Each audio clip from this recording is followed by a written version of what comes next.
시간 함께 나누실 하나님 말씀 구약성경 에스라 9장 1절에서 6절까지 말씀입니다.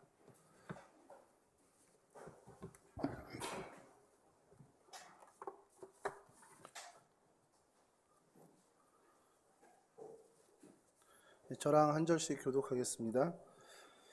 이 일 후에 방백들이 내게 나와 이르되 이스라엘 백성과 제사장들과 레위 사람들이 이 땅 백성들에게서 떠나지 아니하고 가나안 사람들과 헷 사람들과 브리스 사람들과 여부스 사람들과 암몬 사람들과 모압 사람들과 애굽 사람들과 아모리 사람들의 가증한 일을 행하여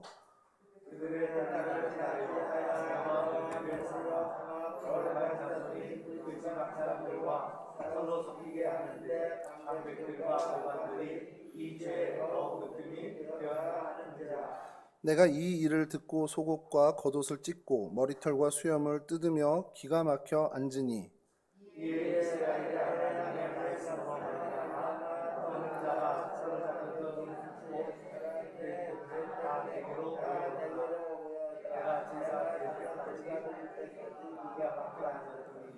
저녁 제사를 드릴 때에 내가 근심 중에 일어나서 속옷과 겉옷을 찢은 채 무릎을 꿇고 나의 하나님 여호와를 향하여 손을 들고 말하기를 나의 하나님이여 내가 부끄럽고 낯이 뜨거워서 감히 나의 하나님을 향하여 얼굴을 들지 못하오니 이는 우리 죄악이 많아 정수리에 넘치고 우리 허물이 커서 하늘에 미침이니이다. 아멘. 예, 오늘 저희가 살펴볼 성경의 인물은 에스라입니다. 많이 잘 알고 계시고 또 이제야 에스라를 하게 된 이유가 너무 방대하고 너무 이렇게 할 것이 많아서 한 시간으로 가능할까, 그러니까 한 차례로 가능할까, 두세 차례로 나눠서 해야 되는 거 아닌가라는 고민도 좀 많았던 사람입니다. 여하튼 오늘 좀 이 에스라를 보면서 그 에스라의 특징적인 모습 몇 가지만 좀 저희가 살펴보고요. 거기서 얻게 되는 교훈을 좀 나누려고 하는데 늘 그렇듯이 우리 에스라의 인적 사항을 좀 살펴보면 그의 이름의 뜻이 여호와가 도우신다, 그러니까 하나님이 도우신다라는 뜻을 갖고 있습니다. 성경에 이제 에스라 1장부터 시작돼서 에스라가 등장하지 않고요. 7장에 와서야 이제 에스라가 처음 등장을 하는데 스라야의 아들이라고 이제 언급이 됩니다. 스라야의 아들. 근데 이 스라야의 아들을 밝힌 이유는 그 다음 대제사장 아론의 16대 손이라는 걸 밝히기 위해서 이 족보를 얘기를 하는 거죠. 이렇게 설명이 되고요. 또 하나가 이제 이 에스라에 대해서 조금 특징적인 것인데 에스라에 대한 설명을 할 때 학자 겸 제사장이라는 표현을 좀 하게 됩니다. 이건 좀 이따 좀 상세하게 다루려고 하는데요. 그리고 우리가 잘 알고 있듯이 2차 포로 귀환 때 유대 백성들을 인도한 인도자로 저희가 잘 알고 있죠. 시대적 배경을 저희가 좀 잘 아시겠지만 남유다 왕국이 멸망했죠. 그 남유다 왕국이 멸망했고 그 멸망을 시킨 이 바벨론이 포로로 이스라엘 백성, 유다 백성들을 끌고 갑니다. 근데 이 바벨론이 바사 제국에서 멸망이 되면서 이 바사 제국의 식민 정책이 완전히 다르기 때문에 이들의 입장이 바뀌게 돼요. 그래서 포로들이 고향 땅, 이 팔레스틴 지역으로 유대 백성들이 복귀를 하게 됩니다. 그게 1차 포로 귀환이었고요. 그 일이 있은 다음에 2차 포로 귀환이 이제 또 진행이 되는데 그 포로 귀환의 주도적인 역할을 한 사람, 인도자로 세워진 사람이 바로 이 에스라였습니다. 70년간 포로기를 겪으면서 많은 이제 경험들이 그 안에서 축적되겠죠. 에스라가 생각했던 것 중에 제일 급하고 시급한 게 뭘까라는 생각을 좀 했었을 것 같아요. 2차 포로 귀환을 하고 이제 팔레스틴에 정착을 하면서 에스라가 이 백성들을 봤을 때 이게 시급하구나. 우리 백성이 이렇게 뭔가 이건 먼저 해결돼야 되겠구나 라는 것을 사실 이제 그가 판단했던 것을 시행하게 된 이야기가 사실 이 에스라서에 등장하는 내용들입니다. 그러니까 에스라서를 처음부터 여러분들이 잘 이렇게 좀 가만히 읽다 보면 에스라 정말 대단해 이런 부분도 많지만 이 공동체가 지금 이게 급했구나. 그러니까 복귀해서 포로에서 돌아와서 하나님의 백성으로 팔레스틴에서 다시 정착해서 살아갈 때 이러이러한 공동체를 일구어가고 이런 부분들이 회복되어져야 되는구나라는 것들을 이 에스라가 정말 집중해서 그것을 회복시킵니다. 그런 부분들을 좀 전제로 하고 오늘 에스라를 좀 살펴보려고 하는데요. 여하튼 이렇게 혼돈스러운 시절이었습니다. 그 아닥사스다 이 아닥사스다 왕이 포로 2차 귀환을 허락해줘서 이제 그 혼돈 속에서 이제 그 귀환을 하고 그 안에서 이루어지는 여러 사건들 속에서 에스라의 특징적인 모습이 드러나는데, 참고로 이 아닥사스다 왕이 누구냐? 여러분, 에스더의 남편이 아하수에로 왕이라는 거, 이제 뭐 그 나라 이름으로 하면 크세르크세스인데, 그의 아들이 아닥사스다 왕입니다. 그렇다고 에스더의 아들은 아니고요. 그때 이제 BC 444년에 포로 귀환이 이루어지는데, 이 아닥사스다 왕하고 에스라가 조금 특별한 관계로 있었다라는 것, 그러니까 굉장히 신임 관계였다라는 것을 저희가 좀 발견하게 될 겁니다. 먼저 이렇게 오늘 특징적인 모습 첫 번째를 좀 보게 되면요, 에스라 7장 11절을 좀 먼저 읽어보겠습니다. 여호와의 계명의 말씀과 이스라엘에게 주신 율례 학자요 학자 겸 제사장인 에스라에게 아닥사스다 왕이 내린 조서의 초본은 아래와 같으니라. 에스라를 소개를 하는데 제사장 에스라 혹은 또 무슨 에스라, 뭐 총독 에스라, 무슨 관원 에스라, 이런 설명이 보통의 설명의 모습입니다. 근데 좀 특이한 모습이 하나 있는 것이 학자 겸 제사장이라는 표현을 쓰고 있습니다. 이게 굉장히 이례적인 표현이고 성경에는 사실 나오지 않는 표현이죠. 에스라라는 인물 7장에 처음 이제 언급되어지는데, 이 에스라를 소개할 때 제일 먼저 얘기한 게 앞서 말씀드린 것처럼 혈통, 아론의 16대 손이라는 것을 밝히고요. 뭐 그거 밝히는 거는 의도가 명확하죠. 제사장으로서 정통성에 이제 서 있는 사람이다라는 것을 좀 밝히는데 이제 동원을 한 겁니다. 그 족보를. 그래서 그 부각을 시키는데, 거기에 이제 플러스로 학자라는 이 단어를 사용하면서 이 에스라를 설명을 해요. 이게 굉장히 이례적인 겁니다. 학자 누구 이런 게 사실 구약 인물에 별로 없거든요. 왜 학자라는 별칭이 붙었을까? 성경에 어떤 다른 인물도 뭐 어떤 제사장이라든지 어떤 직분, 신분에 대한 이야기가 있어도 학자라는 것을 강조하는 게 없는데, 이 사람은 되게 좀 이례적으로 학자라는 것을 강조하고 그런 별칭이 붙게 됐다. 뭘 강조하는 걸까? 아론의 16대 손을 강조하는 건 그가 혈통적으로 뭐 제사장의 정통성이 있다 이런 거 강조하는 거라면, 이 학자라는 것은 도대체 뭘 강조하려고 이 별칭을 성경에서 붙인 걸까? 그래서 뭐 단 한마디로 말씀드리면 말씀, 율법에 능통한 사람이라는 것을 부각시키기 위해서 이 단어를 사용했다라는 겁니다. 7장 12절, 에스라 7장 12절을 한번 좀 읽어드리면요. 모든 왕의 왕 아닥사스다는 하늘의 하나님의 율법의 완전한 학자 겸 제사장 에스라에게, 이게 조서의 첫 마디입니다. 그러니까 왕이 쓰는 겁니다. 이게 왕이 하는 얘기예요. 왕이 모든 왕의 왕, 좀 낯간지럽지만 자기를 모든 왕의 왕이라고 표현하면서 나 아닥사스다는 하늘의 하나님의 율법의 완전한 학자 겸 제사장 에스라에게, 그러면서 아래 같은 내용을 칭령을 준다 이겁니다. 세 번역으로 이제 제가 좀 읽어드릴게요. 이거 듣기만 해주십시오. 왕 중의 왕 아닥사스다는 하늘의 하나님의 율법에 통달한 학자 에스라 제사장에게 칙령을 내린다. 좀 쉽죠, 조금. 율법에 통달한 학자 에스라 제사장. 그러니까 이 사람은 에스라 제사장이에요. 근데 학자이면서 율법에 통달한 사람이라는 겁니다.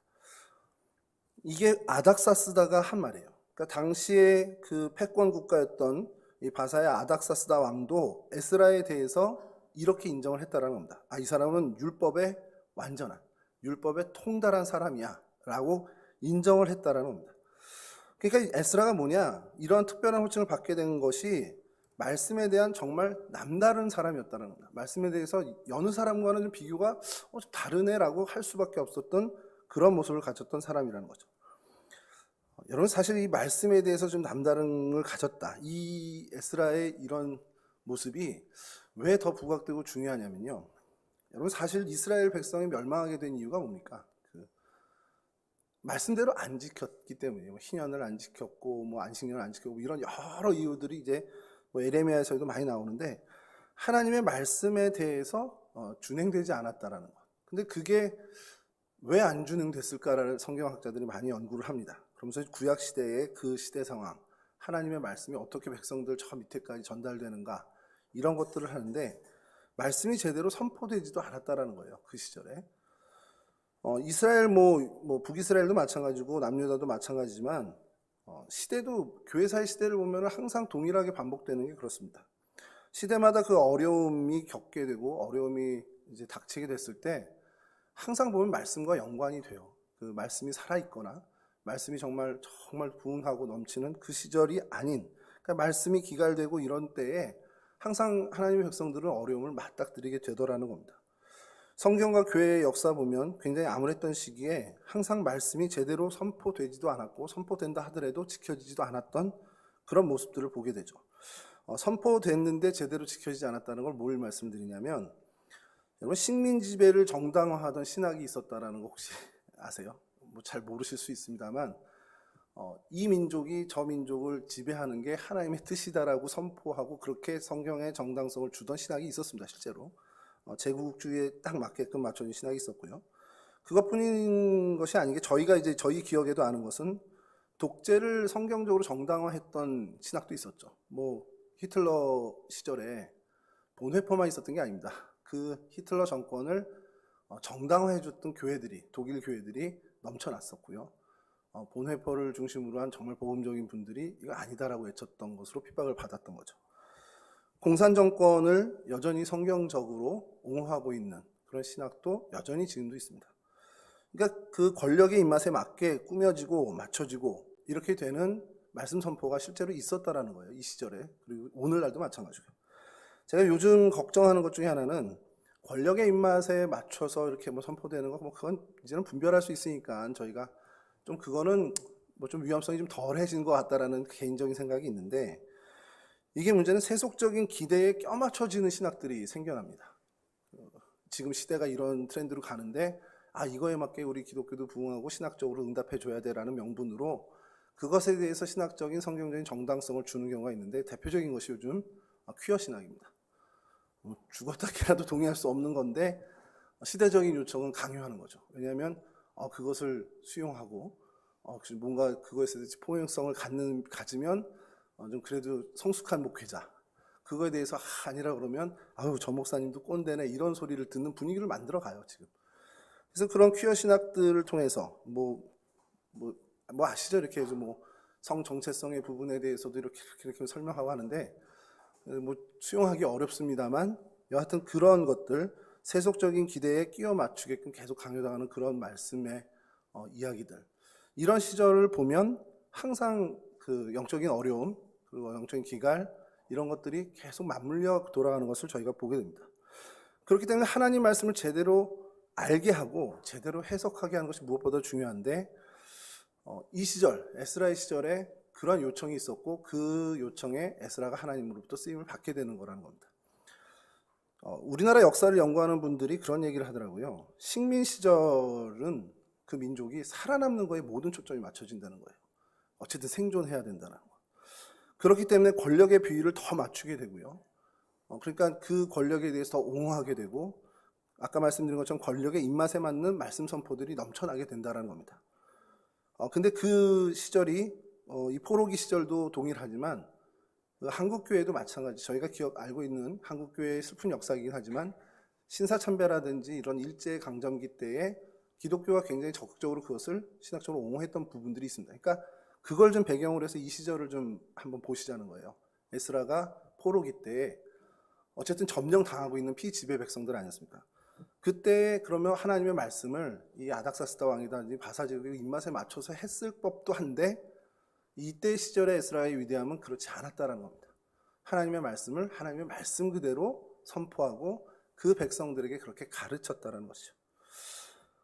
그래서 성경학자가 그런 표현을 하더라고요. 이 시절의 최고의 행운은, 그러니까 최고의 행운이라고 표현하면서 가로열고 하나님의 최고의 축복이라고 했는데, 이 포로기의 최고의 행운, 하나님의 최고의 축복은 에스라라는 사람이다 라는 표현을 써요.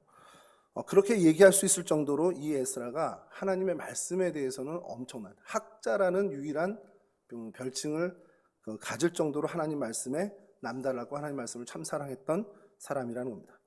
이 에스라가 하나님 말씀에 대해서 어떤 태도로 임했는지 성경이 딱 한 구절로 이렇게 설명을 하고 있습니다. 에스라 7장 10절인데요. 에스라가 여호와의 율법을 연구하여 준행하며 율례와 규례를 이스라엘에게 가르치기로 결심하였더라. 하나님의 말씀을 연구하고 실천하고 그것을 내가 가르쳐야지. 이게 에스라의 온전한 마음입니다. 이게 에스라입니다. 포로지, 그러니까 식민을 당하고 있는 상황에서 정말 하나님 말씀 가운데 그 하나님 그 해결이 있다라는 것, 그것이 정답이라는 것을 정확히 알았던 사람이라는 거죠. 이 시절을 극복할 수 있는 것, 이 시절을 넘어설 수 있는 것은 결국 하나님의 말씀밖에 없다는 것을 알았던 정말 선지자였다는 겁니다. 포로지 피정복자로서 이스라엘 백성들이 어떤 생각을 했을까, 그런 생각을 좀 해보다 보면 우리나라도 식민지를 겪었으니까 비슷했을 것 같다는 거예요. 왜 망했을까? 이게 제일 먼저 큰 생각이겠죠. 우리가 왜 망했지? 야, 하나님이, 여호와 하나님 지키는데 왜 망했지? 야, 그럼 하나님은 살아계신 거 맞아? 이런 질문들이 계속 그들 안에서 일어났을 거예요. 그러면서 이제 좀 그 의문들이 사람들의 의욕을 이제 꺾게 되고 자포자기하게 하면서 야, 우리 진짜 희망이 있긴 있는 거야? 라면서 희망이 상실되는 시대를 갈 거라는 겁니다. 그런 회의감이 계속해서 가득했을 거고, 그런 상황에서 뭐가 되겠습니까? 이제 말자. 그래서 하나님과 무관한, 그래서 당시 그 시대의 바사적인 문화에 그냥 귀에서 사는, 그러니까 민족의 정체성이 흐지부지 없어질 수 있는 상황이 된 거라는 거죠.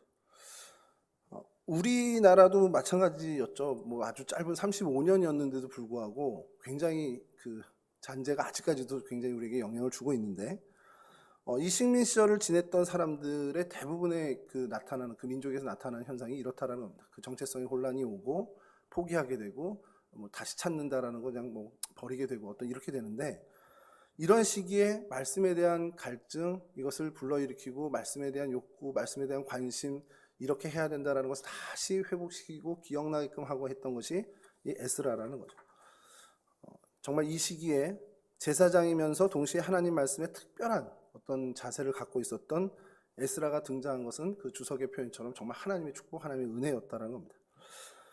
이런 모습을 보면서 좀 오늘 우리는 좀 어떤 걸 좀 다짐해야 될까라는 생각을 좀 해보게 됐어요. 그래서 야, 이 말씀에 대해서 특별히 우리가 좀 해야 되지 않나라는 건 이제 뭐 기본적인데, 그 주석을 보면서 재미난 것을 발견한 것이, 여러분 구약 시절에 하나님 말씀이 선포되는 것을 한번 좀 상상해 봤으면 좋겠습니다. 여러분 하나님 말씀을 요즘 어떻게 들으세요? 뭐 듣거나 뭐 읽거나 하는 접할 때 뭐 어디 손만 대면 다 할 수 있잖아요. 지금 여러분 주머니에 있는 스마트폰에도 다 하나님 말씀 펼치고. 구약 시절에 그게 굉장히 어려웠다라는 겁니다. 이제 성경 고고학자 얘기가 하나님 말씀이 전해지는 것이 뭐 그 당시 뭐 제사장이나 말씀 선포하는 사람들의 입을 통해서 입을 통으로 전해지는데, 보통 이제 아버지의 입을 통해서 듣게 되는 거죠. 그러니까 이게 굉장히 간헐적이고 뭐 매일 듣는다고 해도 사실은 방대한 양을 들을 수 있는 게 아니라는 겁니다. 그러니까 하나님 말씀에 대해서 접하는 것이 사실 뭐 인쇄술도 없으니까 뭐 이게 할 수 있는 것도 없고, 뭐 서기관들이 필사를 한다고 해도 그것도 뭐 구약 시절에는 더더군다나 힘들었고요. 그러니까 오늘날처럼 이게 쉬운 일이 아니었다라는 거예요. 당시 하나님 말씀을 접한다, 하나님 말씀을 내가 듣게 된다라는 것이 굉장히 희귀한 일이었고 귀한 기회였다라는 겁니다. 자, 그런 때의 식민지 상황이라면 어떻게 했냐는 거예요. 더한 거죠. 뭐 제사를 드리는 것도 자유롭지 못하고, 포로기에 또 피지배 정복 백성으로서 그 어떻게 보면 포로지에 계속 이렇게 머물게 되는 그런 상황에서 그럼 하나님 말씀에 대해서 완전히 단절될 수도 있음에도 불구하고 이렇게 이어갔다라는 것은 이 유대 민족의 엄청난 위대함이라는 거죠. 근데 그런 걸 보면서 오늘 저희를 생각해 보는 거예요. 야, 우리는 그러면 그때에 비하면, 뭐 그때뿐만 아니죠. 뭐 몇십 년 전 이렇게만 비해도 성경책이 뭐 없는 집 없죠. 뭐 성경책이 없어도 상관없죠. 요즘은요. 뭐 스마트폰에 다 들어있고요. 뭐 스마트폰만 있습니까? 뭐 각종 기독교 방송이니 뭐 유튜브, 각 교회 홈페이지, 정말 맘만 먹고 클릭 몇 번만 하면 우리 하나님 말씀을 언제든지 풍성하게 들을 수 있는 시절을 살고 있습니다. 이거 뭐 동의하시죠? 그러니까 우리가 구약 시대보다, 뭐 구약 시대를 특정해서 좀 비교하는 게 에스라 시대니까, 그들보다 말씀은 훨씬 더 유리한 입장이고 그런 상황에 사는데, 그럼 과연 그들보다 말씀을 더 가까이 하고 살고 있냐? 이 질문을 해보자는 거죠. 형편이 훨씬 나아졌죠. 나아진 정도가 아니라 뭐 천지개벽할 수준으로 바뀌었습니다만, 말씀을 가까이 하는 그 기준으로 그들과 우리를 비교하면 어떨까? 그럼 하나님은 어떻게 보실까? 이런 정말 천지가 개벽할 수준으로 바뀐 형편에서도 그래도 말씀을 가까이 하지 않는 저희들을 보면 하나님 마음은 어떠실까라는 생각을 좀 해보게 되는 겁니다. 이런 상황에서 하나님의 말씀을 가까이 하지 않는다. 하나님 보실 때는 야, 너는 이렇게까지 니네들 이러냐? 라고 할 정도로 굉장히 우리를 측은하게 보시지 않을까라는 생각을 좀 하게 됩니다. 여러분, 우리는 하나님 말씀의 능력이 있다고 믿고 사는 사람들입니다. 다 믿으시잖아요. 하나님의 말씀은 우리 혼과 영과 관절과 골수를 찔러 쪼개고 우리의 마음의 생각과 뜻을 감찰한다고 우리는 배워왔고 또 그렇게 믿고 살아가고 있습니다. 그러면서 우리는 동시에 하나님 말씀은 우리를 교훈하고 책망하고 의로 교육한다라고 증언하는 그 성경을 믿고 살아가는 백성들이죠. 하나님의 말씀으로 하나님의 사람으로 온전하게 된다라는 것을 저희는 믿고 삽니다. 그리고 구원에 이르는 지혜가 하나님의 말씀에 있다고 믿고 살죠. 인생의 이정표가 되고요, 삶의 지침서가 되는 것, 우리 다 믿습니다. 그러니까 우리도 말씀을 가까이 하고 하나님 말씀을 연구하고 하나님 말씀을 즐거이 누리는 사람이 되어야 하는데, 이제 좀 기준을 좀 갖고 구약 사람들보다만 좀 우리가 좀 앞서자라고 해도 되지 않을까 생각이 든 거예요. 그냥 엉뚱한 생각이긴 한데, 에스라처럼 학자까지는 어려울 겁니다. 제가 뭐 죽었다 깨나도 에스라만큼 하나님 말씀에 융통하고 율법에 완전한 사람이 될 수는 없겠죠. 그래도 하나님 말씀을 가까이 두는 사람으로는 살아야 되지 않겠냐라는 거예요. 하나님이 특별히 이런 시대에 정말 천지가 개벽할 수준으로 말씀을 정말 가까이 접할 수 있는 시절에 우리를 살게 하신 이유가, 그 하나님의 뜻이 그 말씀을 제대로 가까이 해서 말씀에 대한 분별력을 갖고 하나님의 사람으로 온전하게 되길 바란다라는 하나님의 뜻이 아니겠냐라는 겁니다. 그러니까 바라는 것은 항상 말씀을 좀 가까이 두기를 즐기는 저와 여러분이 됐으면 좋겠고요.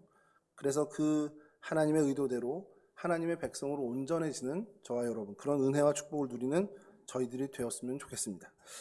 두 번째로 좀 살펴볼 에스라의 모습은요, 성경을 이제 뒤지다 보면 에스라가 어떤 사람이었을까 찾으면 그냥 도드라지게 나오는 건, 야, 이 사람 진짜 왕한테 인정받았구나, 이겁니다. 그러니까 왕에게 인정을 받은 사람, 그러니까 쉽게 얘기해서 사람으로부터 인정받는 건데, 이건 이제 세 번째 특징과 완전히 긴밀하게 좀 연결되어 있는데, 그건 좀 이따 세 번째 특징 말씀드릴게요.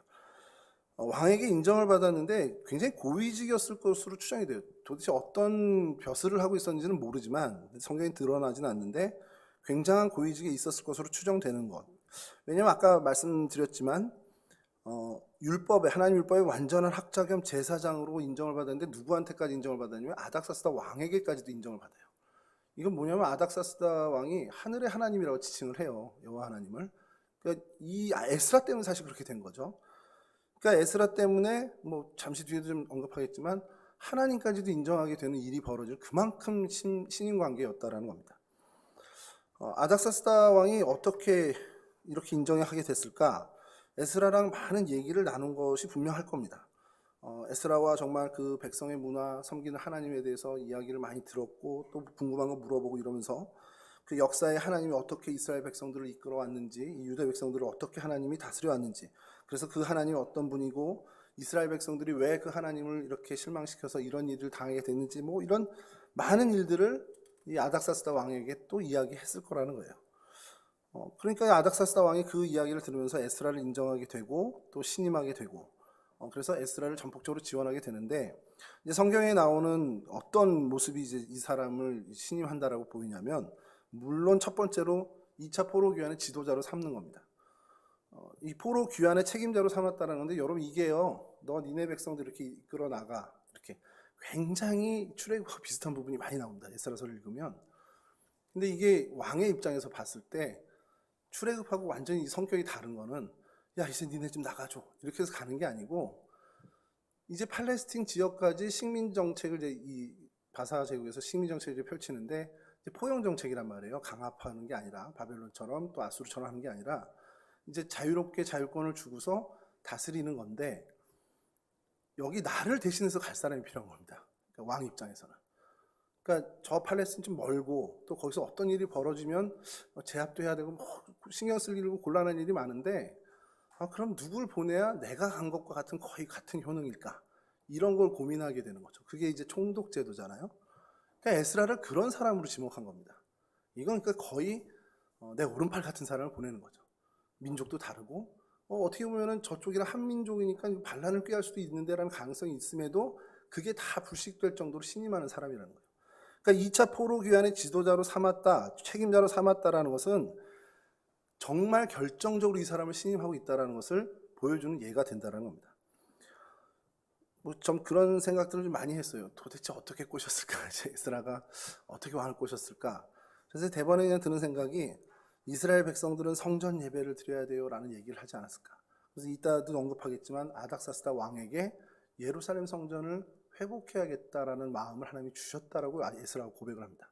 그러니까 전반에 그 앞서 얼마나 많은 이야기로 하나님에 대해서 예루살렘 성전의 예배에 대해서 이야기했을까를 좀 우리가 가늠할 수 있는데, 그런 이스라엘 모든 백성들이 예루살렘에 올라가서 하나님께 경배해야 된다는 것이 아마 핵심적인 설득이 아니었겠냐라는 거죠.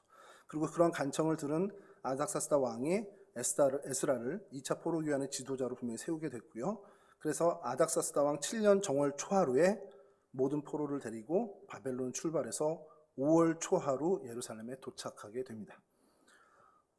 굉장히 감격스러운 장면인데 이렇게 감흥들이 없으셔서, 근데 그 두 번째로 지도자로 삼았다라는 거에 플러스 되는 것이 하나 있는데, 에스라 7장 6절입니다. 제가 읽어드릴게요.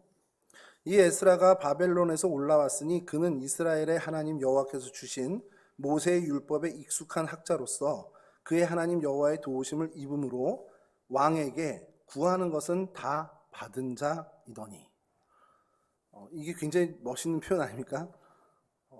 신임을 어느 정도 얻었냐? 왕한테 구하는 걸 다 받을 정도의 신임을 얻은 사람이다 라는 성경의 증언입니다. 굉장히 보기 드문 일이죠. 아닥사스다 왕이 에스라를 얼마나 신임했는지 굉장히 알 수 있는데, 그래서 성경에 뭘 요구했나 이게 좀 조금씩 비춰지더라고요. 그래서 7장 13절을 보면 예루살렘에 올라갈 뜻이 있는 모든 사람들이 에스라와 함께 가도록 요청한 허락을 받습니다. 또 예배에 필요한 모든 은과 금, 예물을 가져가도록 또 허락을 받고요. 성전에 쓰일 물건이 필요하면 궁중 창고에 가서 가져다가 써도 된다라는 또 허락을 받게 됩니다. 그리고 하나님 성전에서 일하는 사람에게는 뭐 이게 조공, 관세, 통행세라고 이제 칭하는 세금 혜택을 줘요. 그러니까 오늘로 치면은 뭐 세금을 면제해 주거나 유예시켜 주거나 하는 그런 특례를 주는 겁니다. 그리고 또 이제 아까 말씀드린 것처럼 에스라에게 어떤 권한을 주는데, 그 팔레스틴에 가서 법과 재판을 할 수 있는, 그러니까 법관을 세우고 재판관을 세울 수 있는 인사권, 그 사법권을 부여해요. 달라고 했던 거를 이제 다 받은 건데, 이게 어느 정도였냐면 이거는 정말 총독의 권한입니다. 그러니까 치리권을 주는 거예요. 너 이 동네 왕이야. 이제 이 동네 네 맘대로 해도 돼라고 하는 그런 권한을 주는 겁니다. 이만큼 아닥사스다 왕이 에스라를 신임했다라는 거예요. 그래서 에스라로 하여금 어떤 팔레스틴 지역을 잘 관리해라. 그래서 나의 그 왕권이 거기까지 잘 미치도록 해달라는 어떤 그런 의도로 이제 지도자로 이렇게 총독의 권한을 주고 보내는 거죠. 그러면 에스라가 이 왕의 신임을 얻을 수 있었던 게 뭘까라는 걸 좀 성경에서 찾아야 되잖아요. 왕에게 뭘 했다는 게 하나도 안 나옵니다. 그게 이제 이 세 번째 특징이 되는데, 에스라는 왕에게 신임을 받은 사람이다라는 게 이 성경을 뒤지면 에스라의 특징적인 모습으로 나오는데, 그 이유를 어디서 찾아야 되냐면 에스라는 하나님께 인정받고 하나님의 도움을 받은 사람이었다라는 특징, 그 세 번째 특징에서 그 원인을 찾게 된다는 거죠. 무슨 말이냐면요, 에스라는 사람에게 인정받는 걸 한 번도 목표로 쓴 적이 없다라는 거예요. 그저 그는 말씀을 연구하고 그 말씀대로 살려고 노력하니까 하나님 말씀에만 집중했던 사람이라는 겁니다. 그러니까 이건 뭐냐? 하나님께만 집중했던 사람, 하나님 뜻에만 관심 갖고 하나님의 뜻을 이루기 위해 노력하고 하나님을 위해서만 살려고 결단했던 사람이라는 거죠. 그러한 특징을 갖고 살다 보니 사람에게도 인정받는 특징까지 얻게 됐다라는 것이 에스라를 보는 저희가 이 관점을 가져야 된다는 겁니다. 이 조서를 이제 내리잖아요. 아닥사스다 왕이 에스라에게 너 가서 이렇게 이스라엘 백성들 다시 회복하고 해라라는 이 조서를 내리고 여러 가지 혜택들을 주는데, 이 조서를 듣고 에스라가 어떻게 반응했는지를 보면 알 수 있습니다. 에스라 7장 27절에서 28절인데요. 조서를 받고 조서를 다 읽은 다음에 이제 에스라가 하는 얘기입니다. 우리 조상들의 하나님 여호와를 송축할지로다. 그가 왕의 마음에 예루살렘 여호와의 성전을 아름답게 할 뜻을 두시고 또 나로 왕과 그의 보좌관들 앞과 왕의 권세 있는 모든 방백들 앞에서 은혜를 얻게 하셨도다. 내 하나님 여호와의 손이 내 위에 있으므로 내가 힘을 얻어 이스라엘 중에 우두머리들을 모아 나와 함께 올라오게 하였노라. 이 모든 일이 하나님이 아닥사스다 왕 마음에도 성전을 아름답게 할 마음을 하나님이 주시고, 하나님이 내 머리에 손을 주셔가지고 하나님이 다 이 은혜를 얻게 하셨다라는 거예요. 그러니까 그는 이게 하나님께 내가 집중하고 하나님의 말씀을 준행하고 했던 그 모든 일에 대해서 하나님이 응답해 주신 것으로 보는 겁니다. 그러니까 하나님만 관심 있는 거예요, 사실은요. 그러니까 하나님의 절대적인 은총을 고백하면서 이렇게 하나님이 하셨기 때문에 우리가 이 예루살렘으로 올라오게 됐다라는 정말 하나님의 뜻만을 이제 찬양하는 거죠. 그렇게 하나님의 도움을 받게 됐다라는 겁니다. 이게 에스라의 세 번째 특징적인 모습인데, 이 모습으로 인해서 그 결과가 아까 말씀드린 두 번째 특징적인 모습인 사람에게, 특히 왕에게, 권력자에게까지도 인정을 받는 그 모습으로 이어졌다라는 것이죠. 이 모습 보면서요, 그냥 답이 너무 이제 뻔해지는 겁니다. 사람들에게 인정받고 싶으세요? 많은 사람들에게 영향력을 주고 싶으세요? 저 이제 대학 다닐 때 뭐 파워 크리스찬이라고 해서 막 그런 게 유행을 했거든요. 그래서 영향력 있는 한 사람 뭐 이렇게 해서 그 어느 공동체나 어디에 갔을 때 영향력 있는 크리스찬으로 살아가자, 이게 굉장히 대유행을 했었습니다. 물론 지금도 굉장히 중요한 건데, 그래서 어떻게 해야 되냐, 뭐 사람을 어떻게 대해야 되고 뭐 이런 것까지 막 되게 그 매뉴얼 만드는 거 좋아하는 사람들 많잖아요. 그런 뭐 집회도 있었습니다. 근데 그 모든 것을 이제 지나고 나서 보니까요, 그냥 정답은 하나예요. 하나님한테 인정받으면 되더라는 겁니다. 교회 내에서도 보면 그렇습니다. 뭐 각 부서들 있잖아요. 뭐 작게 뭐 소그룹들도 있고 있는데, 어떤 분은 뭔가를 일을 맡기면 그냥 잊어버려도 될 정도로, 근데 어느 분은 일을 맡으면 계속 살펴야 되는, 잘하고 계신가? 또 뭐 이건 틀린 거야. 이런 분들이 분명히 이제 있게 되거든요. 그런 거 보면서 어디서 차이가 나는 걸까라는 생각을 좀 하게 되는데, 이분에게 맡겼을 때 저분 정말 하나님 앞에 신실하게 잘 하시지라는 믿음 하나면 다 해결되더라는 겁니다. 그게 뭐 어느 공동체나 어느 소그룹에서 다르지 않은 것이, 결국 하나님과의 관계, 저분과 하나님과의 관계가 내가 정말 신뢰할 정도로 인정할 정도가 되면, 저는 뭐 하나님을 인정하기 때문에 그분을 당연히 인정하게 된다는 거죠. 그러니까 우리가 사람에게 인정받는 정말 제일 좋은 방법은 하나님으로부터 인정받는 것이 드러나는 거면 제일 좋은 방법이라는 거죠. 저분은 항상 하나님과 동행하고 사시지. 제가 늘 저희 아이들 얘기하면서 부모님들에게 틈만 나면 하는 얘기가, 저희 큰애도 작은애도 정말 믿을 만한 인간들이 아니에요. 저희 큰애는 요즘 뭐 계속 전쟁 중인데 믿을 만한 아이들이 아닌데, 제가 이제 어디 상담을 하거나 혹시 신방을 했을 때 이야기를 하다 보면 자녀 때문에 고심하는 분들에게 자주 어떻게 보면 고백적인 얘기를 드리는 게, 정말 믿을 만한 거 하나 없는데 우리 아이와 함께하는 하나님은 믿을 만하거든요. 그렇지 않습니까? 아들 때문에 고민이 너무 많고, 뭐 도대체 이게 생각 없이 사는 것 같고 막 걱정이고, 도대체 뭘 맡겨도 하나도 믿을 수 없는데, 그 아들과 함께 하시는 우리 하나님은 정말 믿을 만한 분이거든요. 그러니까 안심하는 거죠. 그게 우리 자녀들만도 아닙니다. 누구를 볼 때, 우리가 어떤 분을 볼 때, 심지어 다른 사람들이 저를 볼 때도, 야, 가오진 목사 그거 살만 쫓지 뭐 하나 하겠어? 이런 모습이지만, 그래도 가오진 목사 하나님이 같이 하지 않겠어? 그러면 같이 하시는, 함께 하시는 하나님은 믿을만 하잖아요. 그러면 인정받게 되는 겁니다. 여러분, 우리가 하나님의 백성으로 정말 하나님께 가까이, 아까 말씀드린 것처럼 말씀을 가까이 하는 삶을 통해 하나님을 늘 가까이 하면 하나님이 나와 함께 하시는 모습이 내 삶에 계속해서 드러나고, 그러면 그게 나의 특징이 되면서 동시에 많은 사람들로부터도 인정받는 삶을 우리가 살아갈 수 있는 비결이 된다는 것이죠. 여러분, 이러한 에스라의 귀한 모습이 오늘 2022년을 살아가는 저와 여러분들의 모습까지도 되기를 주님의 이름으로 간절히 축원합니다. 네 번째 특징을 좀 찾아보려는데, 이게 오늘 주제입니다. 오늘 읽었던 본문의 이야기인데, 모든 백성을 믿음으로 이끄는데 특별히 그들을 위해서 기도하는 사람이었다는 거죠. 여러분, 에스라가요, 이스라엘 유대 사람들을 고국으로 들어오는 길이 그냥 포로 귀환을 이끌었어 라고 이렇게 얘기하는 거로 끝날 일이 아닙니다. 4개월이 걸렸어요. 120일을 걸어온 겁니다. 물론 이제 뭐 출애굽에 비하면 별것도 아니지만 120일 걸리는 시간을 가지고 정말 많은 위험 요소를 가지고 온 겁니다. 아까도 말씀드렸지만 왕의 창고에서도 막 이런 거 얻고 많은 은금을 얻고 금과 은을 가지고 오면서, 여러분, 이게 소문이 안 나겠습니까? 야, 저희들이 지금 저기서부터 온대는데, 메소포타미아에서도 온대는데 뭐 가진 게 좀 많대. 어마어마한 사람들이 약탈을 계획할 수도 있고요. 굉장한 위험에 노출되어 있는 상황이었습니다. 정말 많은 위험 요소가 있어요. 그 일을 정말 하나님께 기도하면서 열심으로 왔던 에스라입니다. 실제로 에스라가 백성들을 이끌고 바벨론을 출발한 게 이제 정월 초하루, 7년 정월 초하루.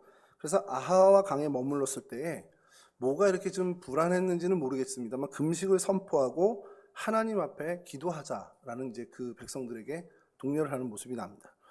하나님께 기도할 때 어린아이와 모든 소유를 이끌고 가는 이 길을 하나님 평탄케 해주십시오라고 기도를 하는데, 이건 띄우지 말고 제가 좀 읽어드리면, 그때 내가 아하와 강가에서 금식을 선포하고 우리 하나님 앞에서 스스로 겸비하여 우리와 우리 어린아이와 모든 소유를 위하여 평탄한 길을 그에게 간구하였으나. 그러니까 이렇게 하나님께 기도를 했다라는 거예요. 금식을 선포하고요. 그래서 제가 여기서 보면서 설교를 준비하면서 되게 의문이 생긴 거예요. 그러면 나름대로 총독의 권한을 갖고 오는 건데 이렇게 좀 호위무사? 호위병력? 좀 같이 데리고 오면 안 됐나? 이 생각이 든 거예요. 가만히 생각해 보니까 그래, 비무장 백성들이 걸어오고 야, 이거 약탈하려고 하는 사람들 맘만 먹으면 다 약탈할 수 있는 상황인데, 애초에 그 아닥사스다 왕한테 좀 구해서 뭐 군마도 좀 같이 하고 호위병력 오면 이거 아무 문제 없었을 텐데 왜 이렇게 왔을까? 이 궁금증이 발동하면서 막 찾게 됐는데, 에스라 8장 22절에 그 답이 있었습니다. 에스라 8장 22절 제가 읽어드릴게요. 이는 우리가 전에 왕에게 아뢰기를 우리 하나님의 손은 자기를 찾는 모든 자에게 선을 베푸시고 자기를 배반하는 모든 자에게는 권능과 진노를 내리신다 하였으므로, 중요합니다, 길에서 적군을 막고 우리를 도울 보병과 마병을 왕에게 구하기를 부끄러워하였습니다. 무슨 얘기인지 이해가 되십니까? 아닥사스 왕님, 이거 걱정하지 마세요. 하나님은 당신의 백성을 철저하게 보호하십니다. 하나님의 말씀 믿고 따르는 사람들은 철저하게 보호해 주시고, 하나님을 배신하는 사람들은 경노함으로 하나님이 심판하십니다. 우리 그런 하나님 모시러 가는 거예요. 자, 이 얘기를 했는데, 근데 가는데 적군들 나타나면 불안하니까 군사 좀 붙여주세요. 이럴 수가 없었다라는 거예요. 근데 이게 표현만 사실 이런 건데, 이게 정말 에스라의 믿음이었다라는 거예요. 이거 그냥 낯간지러워서 못 구했어요가 아니고요. 진짜 에스라는 그 말을 자기가 한 말 그대로 믿었던 사람이라는 겁니다. 여러분, 이거 굉장히 무모한 거 아닙니까? 오늘날 이런 목사님이라든지 지도자가 여러분들에게 이렇게 가자 그러면 따라가시겠어요? 못하죠. 그 믿음을 갖고 있었던 에스라입니다. 아닥사스다 왕에게 어떻게 큰 소리를 쳤는지 모르겠습니다. 근데 절대적으로 하나님을 신뢰하고 있다라는 것을 강조했고, 그러니 군사 필요 없다고까지 선언을 했고, 실제로 그렇게 오고 이 아하와 강에서 하나님 앞에 정말 간절히 기도했습니다. 에스라 8장 31절인데요. 그 기도의 결과가 어떻게 됐느냐? 첫째 달 12일에 우리가 아하와 강을 떠나 예루살렘으로 갈새 우리 하나님의 손이 우리를 도우사 대적과 길에 매복한 자의 손에서 건지신지라. 아멘. 여러분, 도적이 있었고요. 실제로 있었고 매복한 자들이 실제로 있었습니다. 그러니까 에스라나 이런 성경학자들의 그 추론이 맞죠. 근데 그것을 하나님의 손으로, 하나님의 도움으로 승리했다라는 겁니다. 그 기도의 응답을 받았다는 거죠. 믿음대로 행했고요. 그 믿음대로 결국엔 응답을 받게 됩니다. 자, 이 믿음을 가졌던 사람인데 그냥 믿음으로 갔어라는 것이 아니라 이 믿음이 어떻게 표현이 됐냐? 아까 말씀드린 것처럼 우리의 평탄함, 우리 공동체의 평탄을 위해서 기도하잖아요. 에스라는 계속해서 이 백성들을 위해서 기도했던 사람이라는 거예요. 그 믿음을 갖고 이건 하나님이 해결해 주실 문제라는 걸 알고 기도했다는 거예요. 그게 오늘 본문에 나온 이 사건에서 절정의 어떤 모습을 보이는 거죠. 오늘 읽은 본문의 내용은 그거예요. 이스라엘에 정착했는데 이스라엘 백성들이 이방 여인들과 결혼을 하고 막 이제 혼탁하게 된다라는 겁니다. 근데 그 얘기를 듣는데 문제는 뭐냐? 백성의 지도자들이 먼저 그러고 있다라는 거예요. 그러니까 에스라가 이제 넋놓고 앉았다고 오늘 표현처럼 수염 뜯고 머리 뜯으면서 이건 말도 안 돼 라고서 그냥 넋놓고 앉아 있었습니다. 그러고서 기도하는 거죠. 우리 죄악이 넘쳐납니다. 9장 6절을 다시 한번 좀 읽어드릴게요. 나의 하나님이여, 내가 부끄럽고 낯이 뜨거워 감히 나의 하나님을 향하여 얼굴을 들지 못하오니 이는 우리 죄악이 많아 정수리에 넘치고 우리 허물이 커서 하늘에 미침이니이다. 하나님, 우리가 이렇게 죄악에 빠져 있습니다라고 하나님 앞에 기도하는 겁니다. 근데 여러분, 요것도요, 그냥 이렇게 상식 차원에서 하면 되게 이례적인 모습이 될 수 있는 게, 이 사람이 뭐죠? 지금 가진 권한이 총독의 권한을 갖고 있어요. 만약에 에스라의 마음에 안 드는 어떤 모습, 당신이 7일을 하는데 이거 좀 뭔가 걸림돌이 될 것 같다라는 사람들, 얼마든지 그 권력의 힘을 가지고 제거할 수 있고 어떻게든 수정할 수 있습니다. 야, 이방 여인들과 결혼한 사람 다 나와, 다 줄 서봐 하고서 거기서 그냥 다 어떻게든 징계할 수 있어요. 뭐 죽이기까지 안 하더라도 얼마든지 제도적으로나 권력의 힘으로 개선할 수 있습니다. 그만한 권한이 있었던 사람인데 그걸 선택하지 않고 하나님 앞에 무릎 꿇고 손 들고 기도한 걸 선택했다는 거예요. 이게 그의 믿음이라는 겁니다. 그게 무슨 믿음을 갖고 있었나? 이런 방법, 이렇게 기도하는 것으로 하나님이 도우시는 걸 알았던 사람이라는 거죠.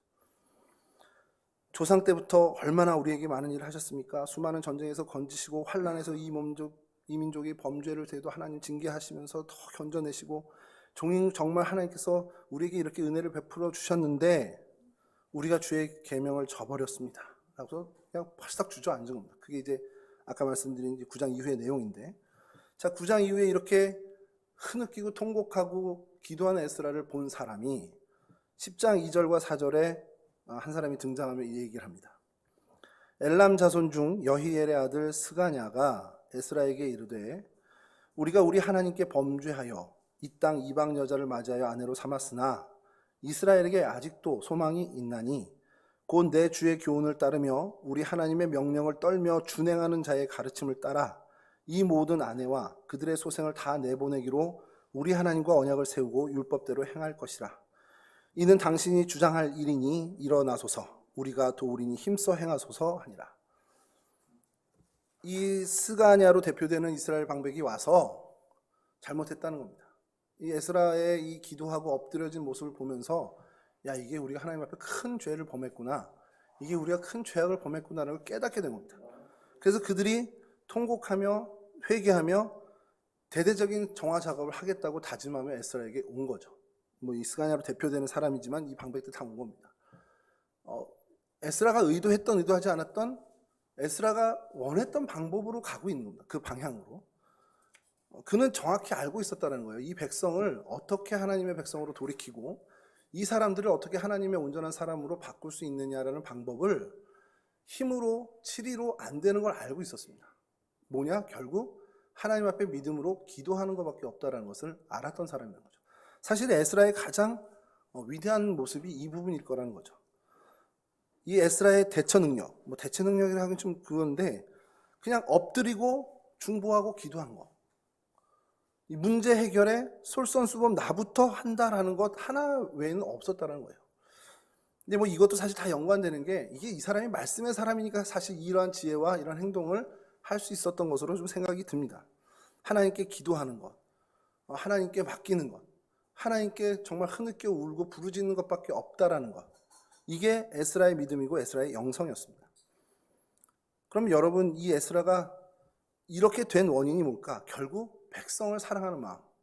근데 사랑하는 마음인데 그냥 우리 민족이니까 우리 백성이니까이 아니라 하나님 말씀을 가까이 하다 보고 하나님을 늘 가까이 곁에 두다 보니까 하나님의 마음을 품게 된 거죠. 하나님이 이 백성을 얼만큼 사랑하는지 그 마음을 이제 공유하게 된 겁니다. 하나님의 마음을 갖게 돼서 하나님의 마음으로 하나님의 시선으로 백성을 보니 이건 때려서 가르칠 일이 아니라 정말 울며 불며 끌어안고 기도해야 할 문제라는 것을 안 거고 그렇게 하나님의 마음으로 사랑했더니 이제 이들이 이 공동체가 회복되어지고 치유되어지는 놀라운 일들이 벌어졌다는 거죠.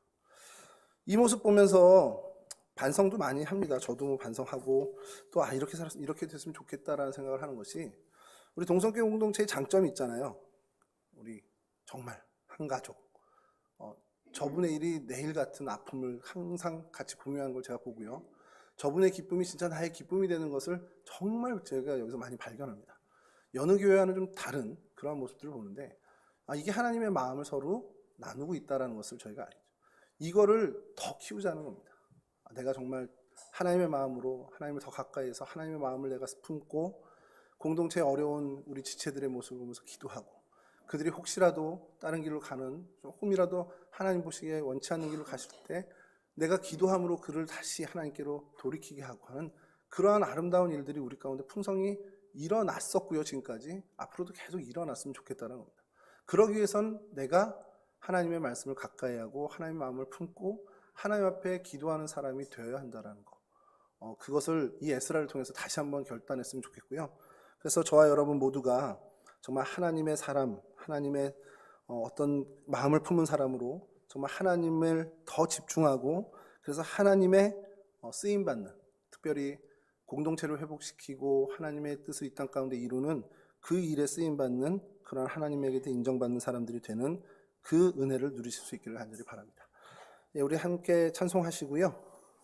주님의 기도로 마치도록 하겠습니다.